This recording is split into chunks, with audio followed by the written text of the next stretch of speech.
So apparently, compact digital cameras are the thing now. Yes, the same cameras your parents used at your embarrassing birthday parties are suddenly vintage and cool. But here's the twist. Buried under mountains of overpriced nostalgia on eBay, there are some actual gems. Like this little beauty right here, rocking a Leica Summilux F1.4 aperture, 24 to 90mm equivalent focal length. It's got a manual mode dial, a push rocker, and a thumb wheel. Basically, everything photographers need to feel superior to smartphone users. Now, in the beginning of 2026, people are still paying over €200 for this thing used. €200. For a camera that probably spent half its life in someone's junk drawer next to broken earbuds and expired loyalty cards. But me, I got it for just €35. How, you ask in amazement? Simple.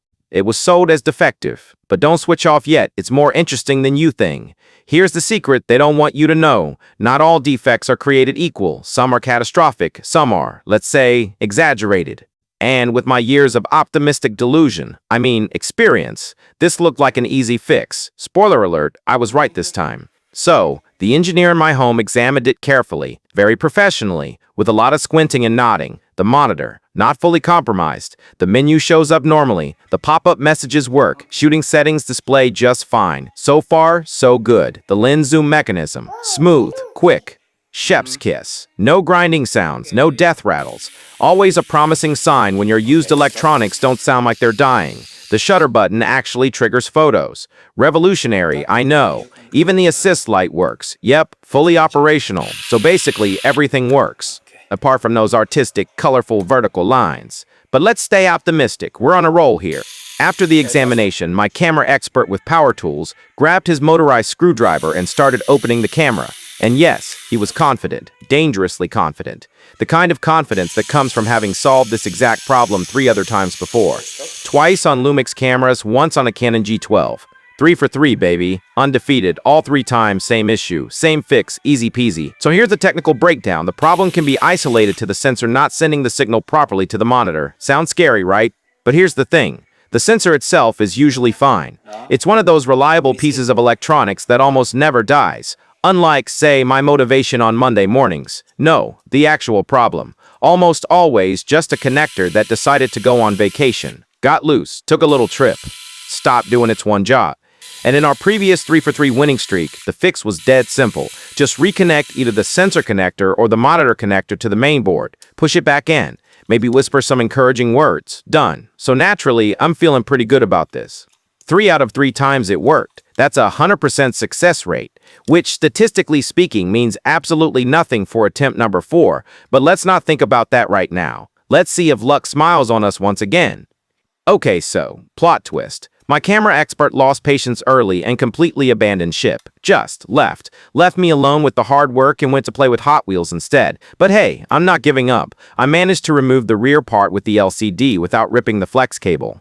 Which, let me tell you, is like performing surgery with oven mitts on. One wrong move and you've got a €35 paperweight. But I did it. Major accomplishment. Someone get me a trophy. Now, here's where things get, let's say, experimental. Since my so-called camera expert has ghosted me, I have absolutely no idea which cable does what. Is this one for the sensor, the monitor, the button that goes beep? Who knows? Not me. So naturally, I'm doing this the scientific way, removing each ribbon cable one by one. Just all of them.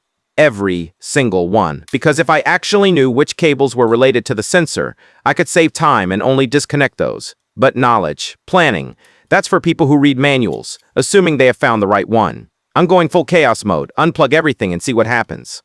What could possibly go wrong? Now, with all the cables disconnected, and I mean all of them, because subtlety is not my strong suit, let's remove the mainboard. But here's a fun little tidbit that I couldn't possibly have known before actually removing the mainboard, because apparently I don't believe in researching things beforehand. Unlike most Sony camera designs, this Lumix LX7 has no other connections below the mainboard itself. Which is actually relieving. No hidden cables waiting to ambush me. No surprise connectors lurking underneath like some kind of electronic booby trap. This also means that if you were trying to fix the same issue on an LX7 or similar camera, you don't actually have to take this step.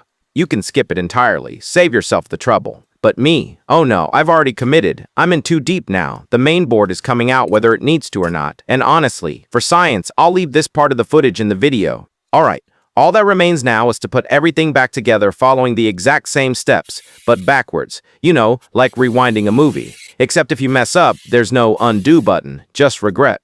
Now, here's why I believe these kinds of LCD issues are mostly caused by loose connectors. Assuming, of course, that nothing dramatic happened to the camera, I've opened countless cameras from all the major brands. Sony, Canon, Panasonic, Nikon, you name it, I've disassembled it. And in most cases, the sensor connector on the mainboard is either glued down or secured with additional tape. Which tells me one thing, the manufacturers know these connectors are temperamental little divas. The weak link in an otherwise solid chain, so they try to baby-proof them with glue and tape. Now, here's the bad news. This also means that if you encounter a similar issue, it's not guaranteed you'll solve it the same way I did. Maybe your connector is fine and something else is broken. But hey, at least now you know where to start. And honestly, that's half the battle. The other half is not losing screws in your carpet. In this specific case, I'm pretty sure the culprit is this big flex cable connector for the LCD. See that sharp bend near the end? That beautiful catastrophic angle that screams, I was assembled by someone having a bad day. Yeah, that's our guy. That's the troublemaker. Now, at this point, all the technical work is done. All the knowledge has been applied. The only thing left. Pure, unfiltered hope. Cross your fingers. Say a prayer. Sacrifice a USB cable to the tech gods if you have to, because we're about to find out if I'm a genius, or just a guy with a screwdriver and too much confidence. Let's do this. The lens can extend and retract. You know what that means? That I did not kill the patient. It's alive. It's alive. And the LCD. Oh, the LCD is showing the right things now. Actual image from the actual sensor, not just menus and false hope. Are you surprised? Me too. Look at this. The autofocus works magistrally. Look at those fine details. Sharp, crisp, beautiful. But hold on. Put the champagne back in the fridge, because working on my desk is one thing. But what about the real world? What about when I take this thing out on the street? Will it survive actual use? Will the repair hold up? Or will it immediately give up the moment I step outside, like, nope, this was fun, but I'm done? Find out in the next episode. Street Test.